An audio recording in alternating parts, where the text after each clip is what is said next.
Hey everyone, and welcome back to English Conversation Amelia, the English podcast where real conversations teach you real English. And if you stay with us until the very end today, I promise you will walk away knowing 100 opposite phrasal verbs that you can actually use in your daily life situations, starting today. So do not touch that button. Wow, 100 opposite phrasal verbs? That sounds like a lot, but I have to say, I am already excited because phrasal verbs are something I really struggle with every single day. And honestly, I have been waiting for an episode like this for so long. And that is exactly why you are growing so fast as an English learner, because you recognize what you need and you show up ready to learn. And today, we are going to make phrasal verbs feel as natural as breathing by connecting them to real daily life situations you already know. So, before we dive in, can you just quickly explain what a phrasal verb actually is? Because I think some listeners might be hearing that term and feeling a little confused right now, especially if they're at the A1 or A2 level. Absolutely. Great question. A phrasal verb is simply a verb combined with one or two small words, like a preposition or an adverb. So, for example, the word turn by itself means rotate. But when you say turn on, it means to start something, like a light or a machine. And when you say turn off, it means to stop it. So, turn on and turn off are opposites. Oh, that is so simple when you explain it that way. I never thought about it like that. I always thought phrasal verbs were these mysterious things that native speakers just magically knew, but actually they have patterns and logic behind them, which makes me feel so much better about learning them.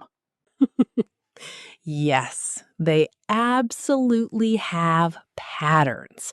And once you see those patterns, your brain starts connecting them automatically. And today, we are going to go through opposite pairs, which makes them twice as easy to remember because you learn two at the same time. So let us start with some of the most common ones you will hear every single day. Okay, I'm ready. Let us do this. And hey, everyone listening, grab a notebook or open your notes app because you are going to want to write these down. And also, drop a comment below telling us which phrasal verbs you find most confusing. We love hearing from you. So our first pair is one you probably already know. Turn on and turn off. Turn on means to start a device or machine. So you say, I turn on my phone every morning when I wake up. And turn off means to stop it. So at night, you say, I turn off all the lights before I sleep. I use those every single day without even thinking about it. Like when my alarm goes off in the morning, the first thing I do is turn off the alarm. Then I turn on the coffee machine. So I am already using opposite phrasal verbs in my morning routine without realizing it. Exactly. And that is the whole point of today's episode, to help you see that you are already surrounded by phrasal verbs in your daily life. And now we're just going to name them and give you their opposites so your vocabulary doubles instantly. Next pair is pick up and put down. Pick up and put down. Okay, so pick up means to lift something from a surface. Like I pick up my bag before I leave for work. And put down means to place it somewhere. Like I put down my bag when I get home. Is that right? Perfect. Absolutely perfect. You got it immediately. And pick up also has another meaning, which is very useful. You can pick up a skill or pick up a language, meaning you learn it naturally over time. So you could say, I am picking up English by listening to this podcast every day. That is a sneaky extra meaning hidden inside a phrasal verb I thought I already knew. So pick up does double duty, It can mean physically lifting something and also gradually learning something. That is actually really cool and kind of makes my brain happy. And put down also has an emotional meaning. If someone puts you down, it means they say something negative to make you feel bad about yourself.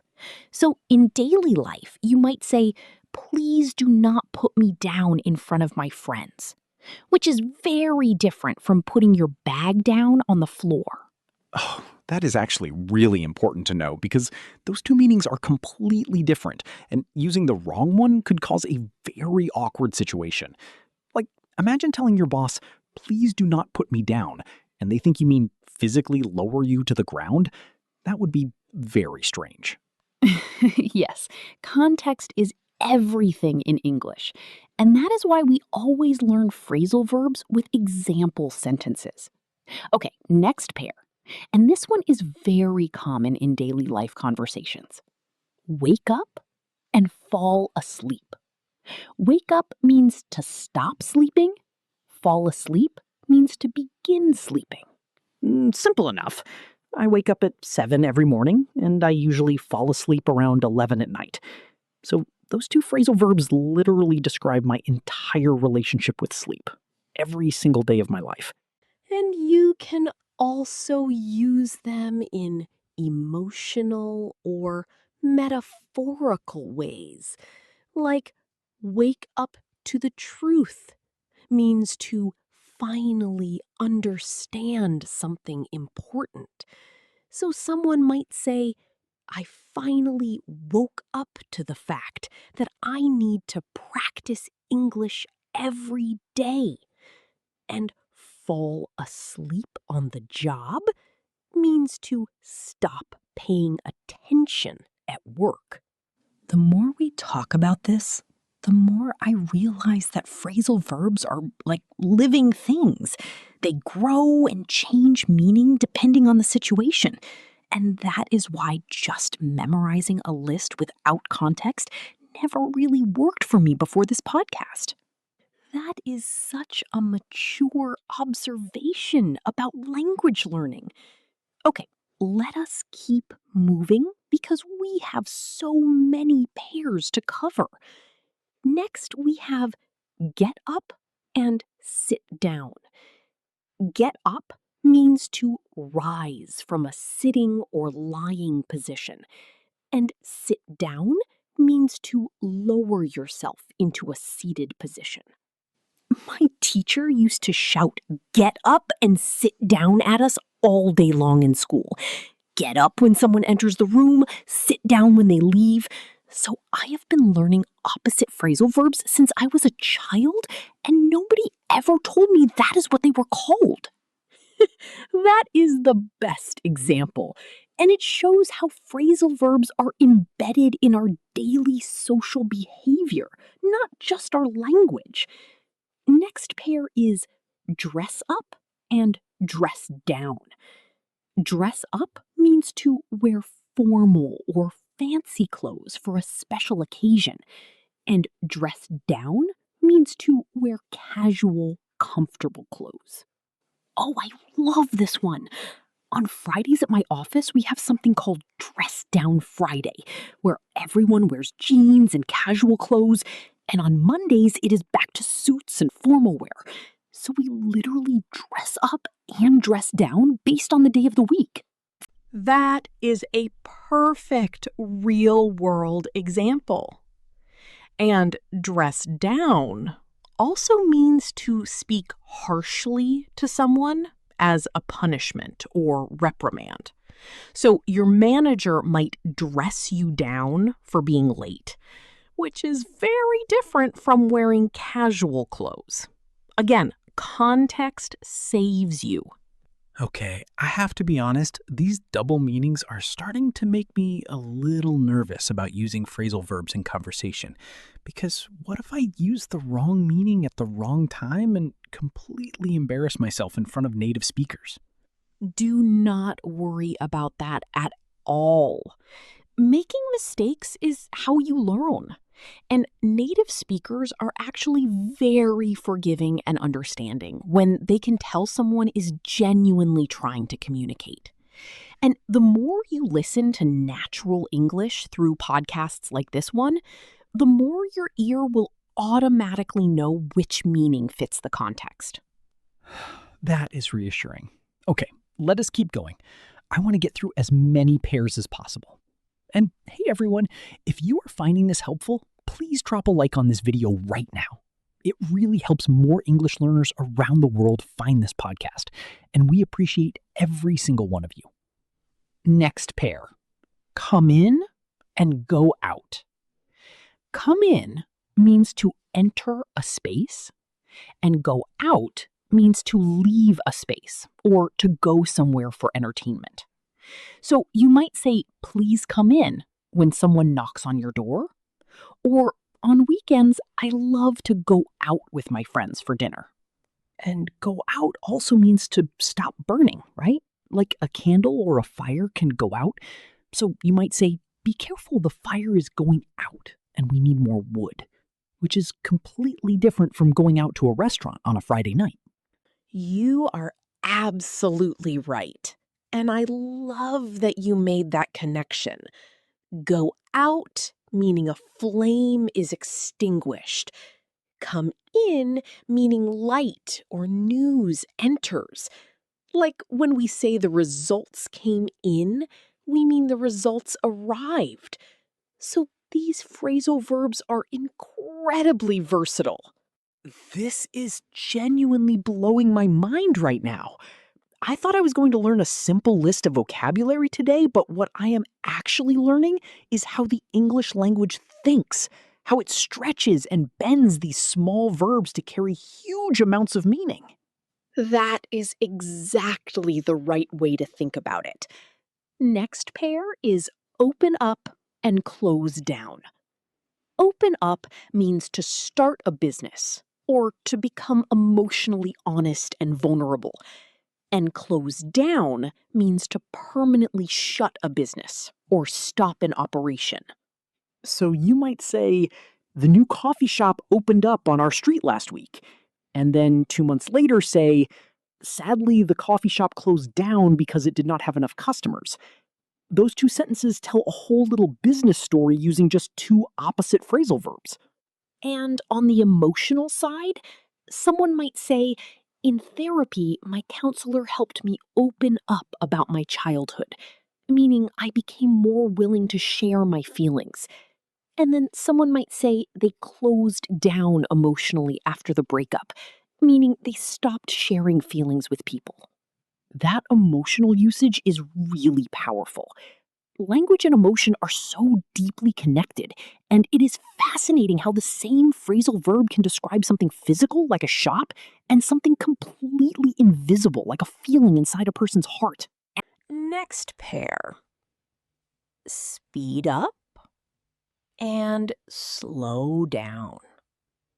Speed up means to move or work faster, and slow down means to reduce speed or take things at a calmer pace. These are incredibly common in driving conversations and also in daily life advice.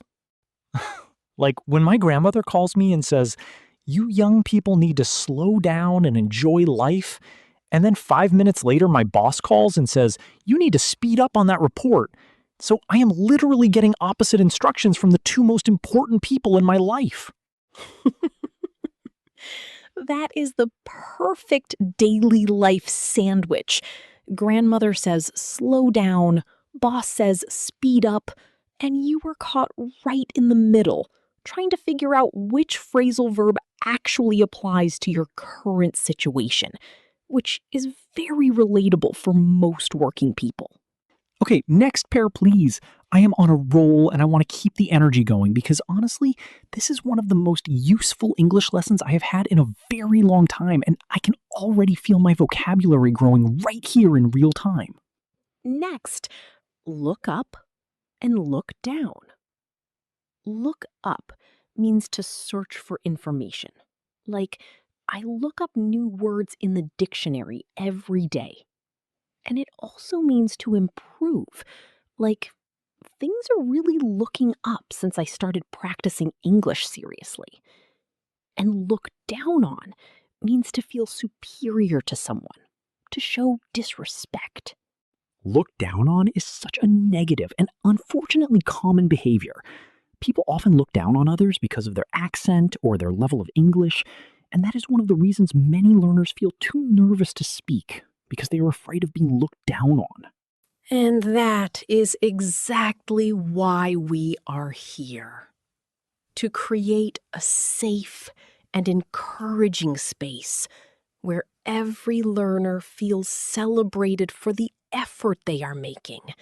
Because learning a language as an adult is genuinely one of the hardest and bravest things a person can do. And you all deserve admiration for showing up every day. Thank you for saying that. It genuinely means so much. Okay, next pair. Let us keep going. And hey everyone, leave a comment below and tell us your biggest challenge with English phrasal verbs. We read every single comment and love having conversations with our community.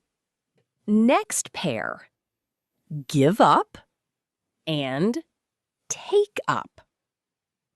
Give up means to stop trying or to abandon something.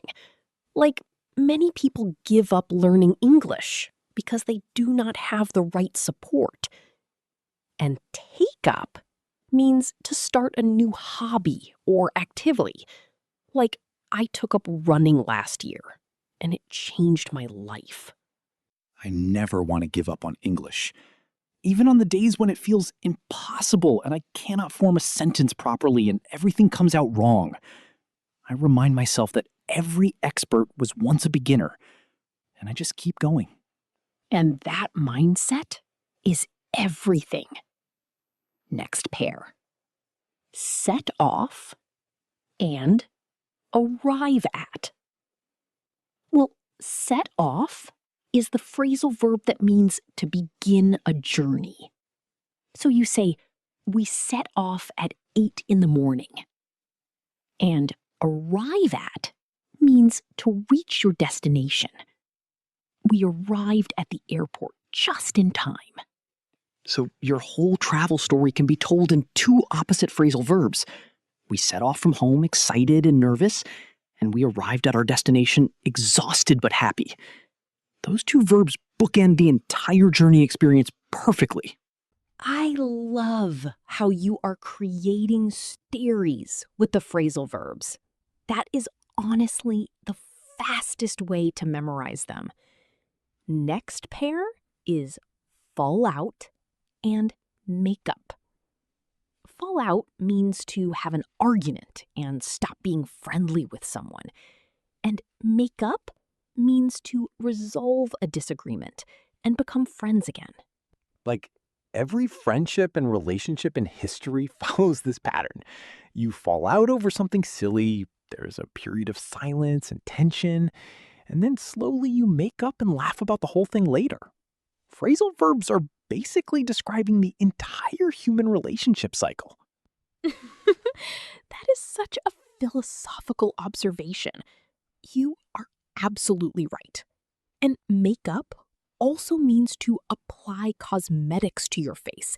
So someone might say she made up her face beautifully for the party, which is an entirely different situation from making up after an argument.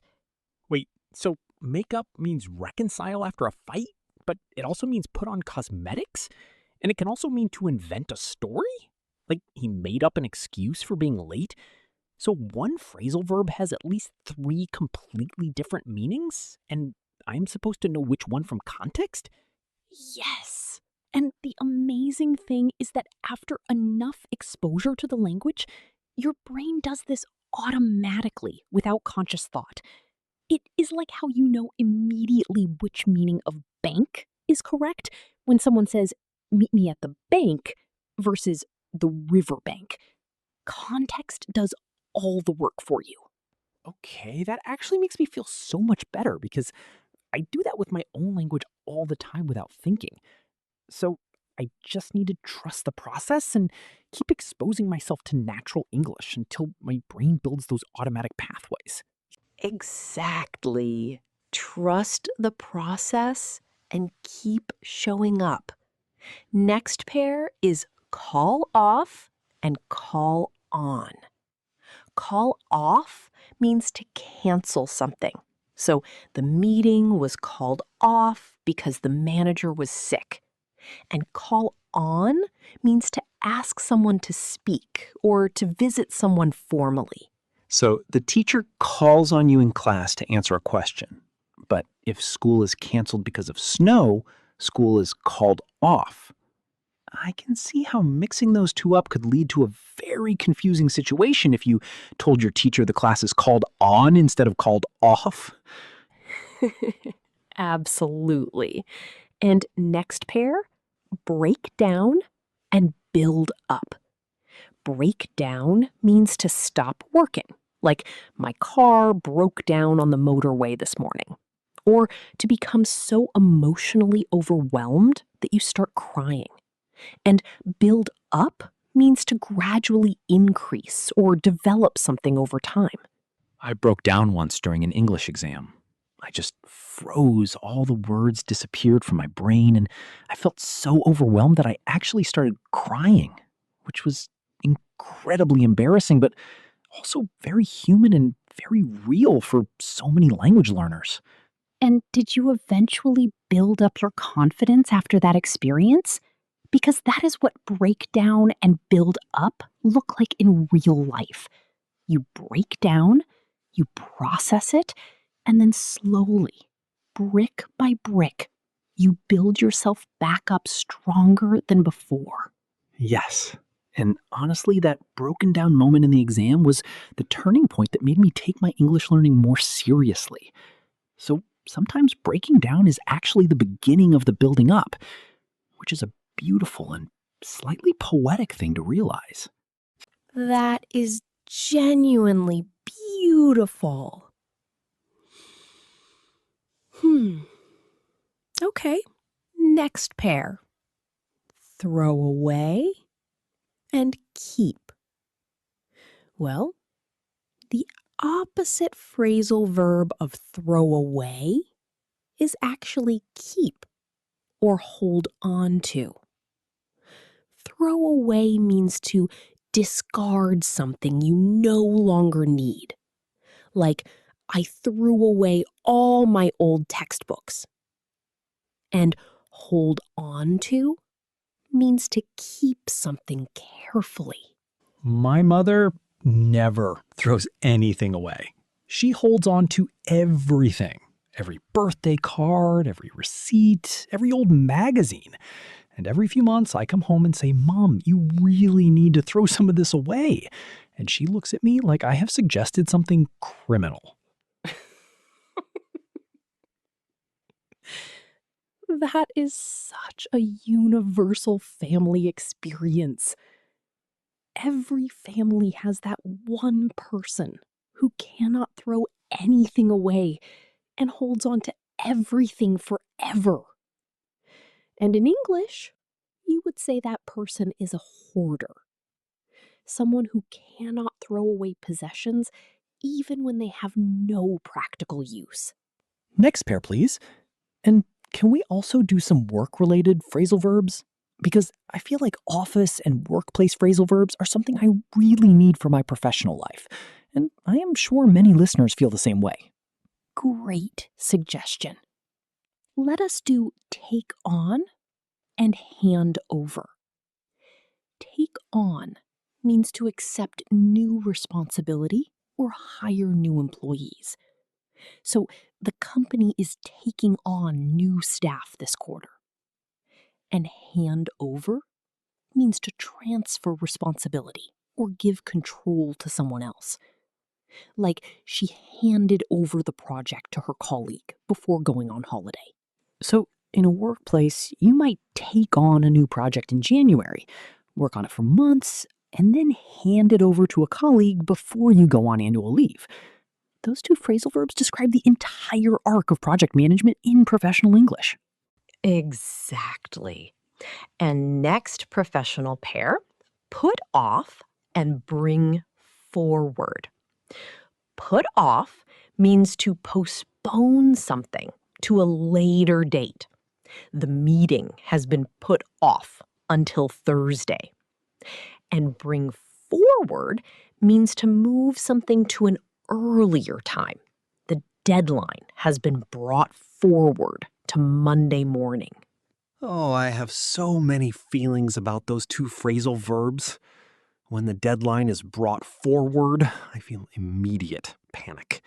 And when the meeting is put off, I feel immediate relief. Those two opposite phrasal verbs create completely opposite emotional reactions in me every single time.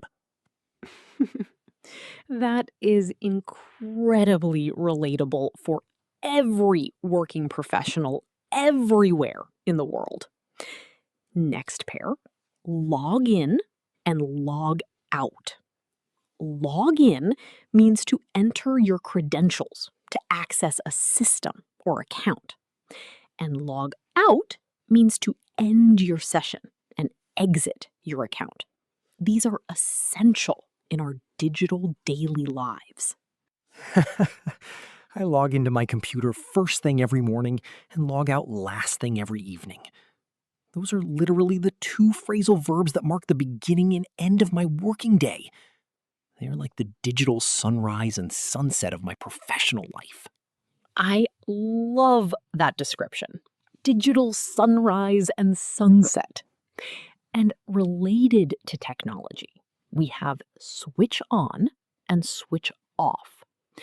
Very similar to turn on and turn off, but slightly more formal. So you would switch on a lamp or switch off your laptop at the end of the day. What about the expression, I need to switch off for the weekend? That does not mean turning off a machine. It means disconnecting from work mentally and allowing yourself to rest and recover. Is that a common expression in English conversations? Extremely common. In fact, switch off as a metaphor for mental rest has become one of the most used wellness and well-being expressions in modern English.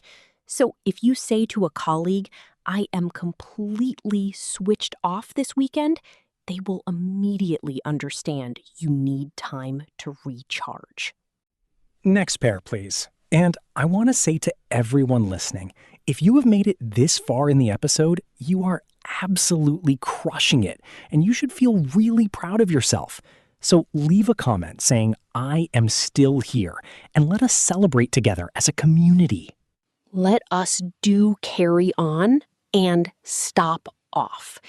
Carry on means to continue doing something without interruption. So please carry on with your work while I take this call. And stop off means to make a brief, unplanned, or planned visit somewhere during a journey. So we stopped off at a cafe on the way home. So on a road trip, you might carry on driving for 3 hours, then stop off at a service station for fuel and snacks, then carry on again for another 2 hours. The whole journey is told through those two alternating phrasal verbs repeating themselves. Next pair. Cut down and add on. Cut down means to reduce the amount of something. So the doctor told me to cut down on sugar and coffee. And add on means to include something extra. So the hotel offered to add on breakfast to our package for a small fee. The doctor says cut down, and the hotel says add on. Those two forces are constantly fighting for control of my daily decisions. Every healthy choice involves cutting something down, and every enjoyable choice involves adding something on. That is the eternal human dilemma, described perfectly through two opposite phrasal verbs. Next pair, pass out and come round. Pass out means to lose consciousness suddenly. And come round means to regain consciousness or to come to someone's home for a visit. Oh, those are very different uses of come round. If someone says, you should come round for dinner, it is a lovely, friendly invitation.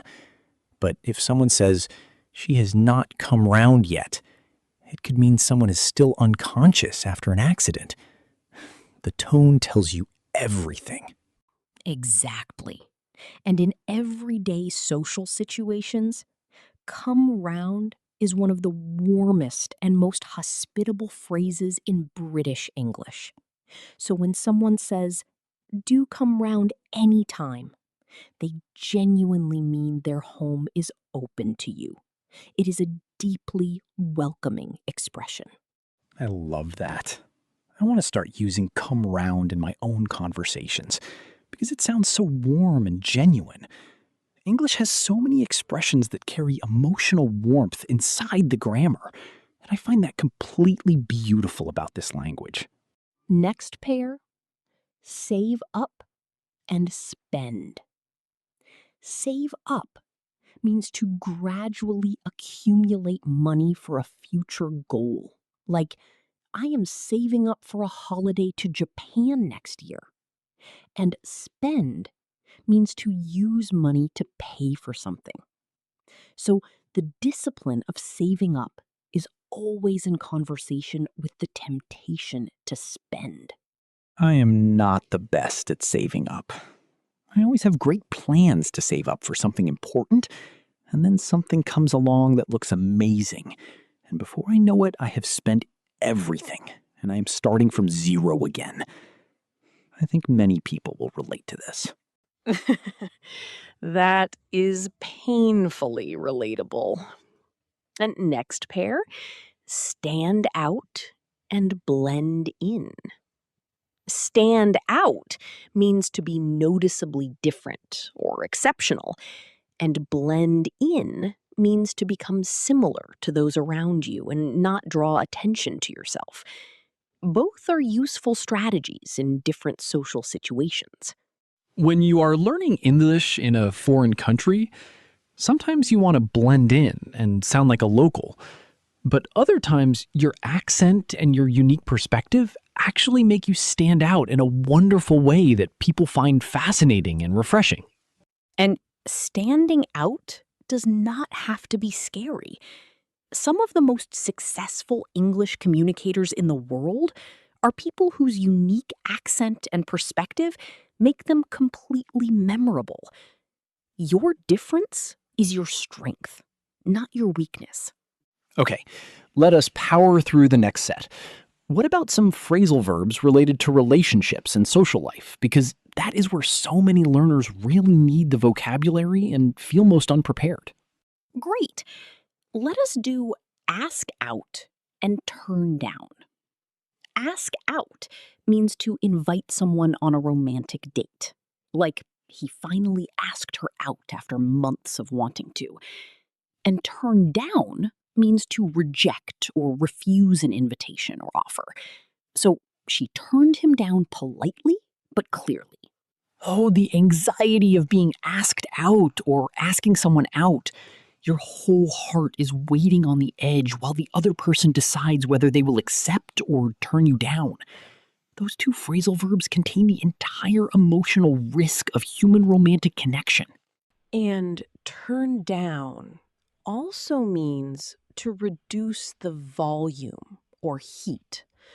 So turn down the music and turn down a job offer are completely different uses. While I turned down the oven and I turned down his invitation, use the same words with very different emotional weight. What about grow up and grow apart? I know grow up is very common, meaning to mature and become an adult, but grow apart is more emotional. It means two people gradually become less close over time, even without a big argument or falling out. You are absolutely right. Grow up and grow apart are such emotionally loaded opposite phrasal verbs. You grow up together as children and best friends, but sometimes as life moves forward in different directions, you slowly grow apart without anyone being at fault. I have experienced that with some old friends. You grow up together, share everything, and then life takes you to different cities, different routines, different worlds. And without meaning to, without any argument, you just grow apart. And English captures that beautifully in just 2 words. And sometimes people who have grown apart find their way back to each other, which brings us to another pair: reach out and pull away. Reach out means to initiate contact or offer support to someone, and pull away means to emotionally or physically withdraw from a relationship or situation. I think reaching out is one of the most important things you can do, both in personal life and in professional English. Reaching out to a colleague, reaching out to a mentor, reaching out to this podcast community. Connection is the whole point of learning a language. Absolutely. And every comment you leave below this video is a way of reaching out to this community. So please do it. Share your thoughts, share your phrasal verb confusion, share your progress, because this conversation belongs to all of you as much as it belongs to us. Okay, let us do some more.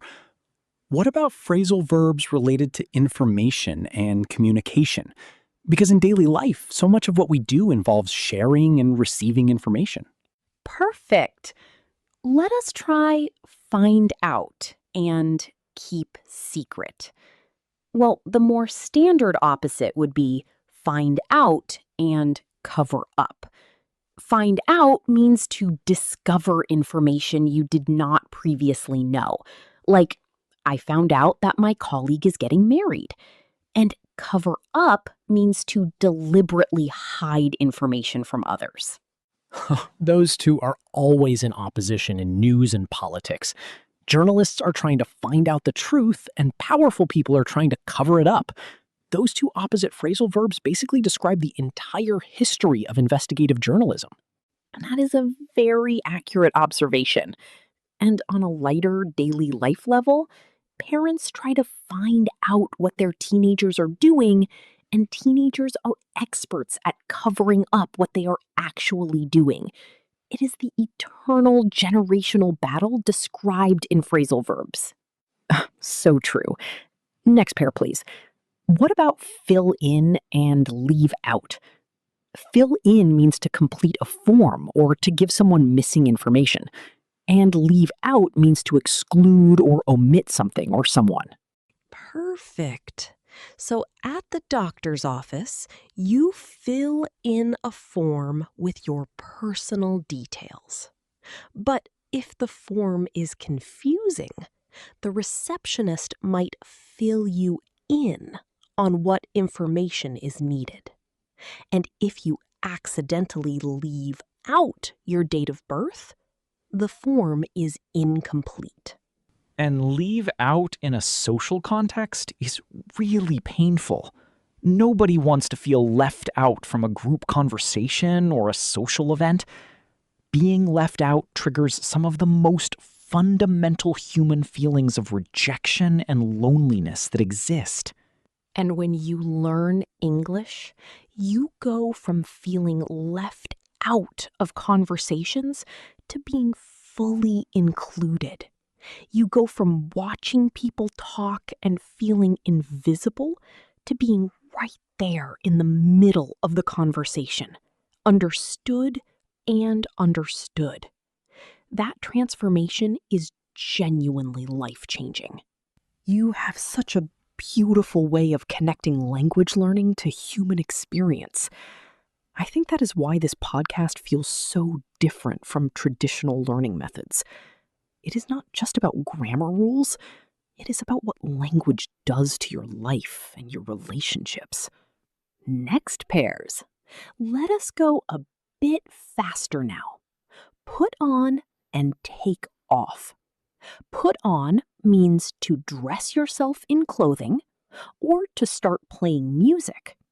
And take off means to remove clothing, or for an airplane to leave the ground, or for something to suddenly become very successful. So you can put on your coat before you go to the airport, watch the plane take off, and once you are in the air, you take off your coat because it is warm on the plane.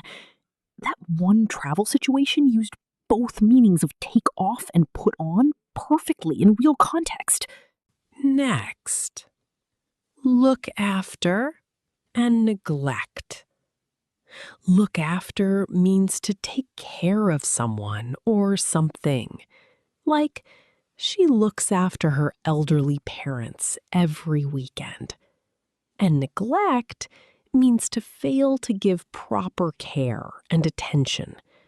Though neglect is not technically a phrasal verb, the opposite in phrasal form is more like leave alone. Looking after someone is such a rich expression in English. You can look after a child, look after a plant, look after a business, look after your health. It stretches across every area of life and always carries this quality of tender, attentive care. Next pair. Work out and give in. Work out means to find a solution or to exercise physically. And give in means to surrender or stop resisting. So you might say, I tried to work out the problem for hours, but eventually I gave in and asked for help. I also work out at the gym 3 times a week. So work out means both to solve a problem mentally and to exercise physically. Those two meanings are actually connected because both involve effort and pushing through resistance to achieve a result. That is a brilliant connection. Mental and physical working out both require the same fundamental quality, persistence. And giving in to mental laziness and giving in to physical tiredness are the exact opposites of those two types of working out. Okay, we are getting close to 100 pairs. Let us keep the energy high. Next pair. Set up and take down. Set up means to arrange or establish something. Like we set up the conference room before the meeting. Or we set up a new business together. And take down means to dismantle or remove something. Like after the event, we took down all the decorations. Set up and take down are the complete life cycle of almost every event in human experience. You set up a birthday party, and then after everyone goes home, you take it all down.